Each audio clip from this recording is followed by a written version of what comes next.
My mom gave birth to me when she was 17. Yeah, I know how that sounds. From what I've heard, she used to sleep around so much in high school that she doesn't even know who my father is. But she eventually found out, and I can't believe this well-known former YouTuber is my father. As a woman in her teens, she was definitely not willing to raise a child. But my grandparents didn't allow her to get an abortion. As a result, she was forced to take care of me. She was the opposite of a good mother. If I was crying, she would put on loud music and pretend that didn't exist. There were nights when I had to go to bed hungry because she refused to breastfeed me and I wouldn't eat anything else. Thankfully, my grandparents noticed this and took me under their care. My mother was happy to stay away from me and went back to her type of lifestyle. She moved out into a dorm to prepare for college. My grandmother took proper care of me at home, and my grandfather would take me to the park often. He had a surgery done on his hip, so he wasn't able to move that much, but always made sure to play with me. I consider them my real parents and will always be grateful to them. When I was 4 years old, they hired a babysitter to take care of me because they had to attend a wedding.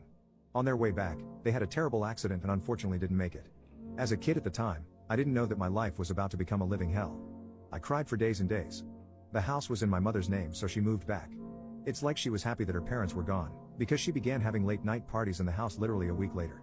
She became the queen of her college because she had an empty house where everyone could hang out and do substances. At that time, I still wasn't over the passing of my real parents, so I would cry violently in my room. Sometimes my cries would reach downstairs, and I guess her friends asked about it because she would barge into my room with anger on her face and put tape over my mouth.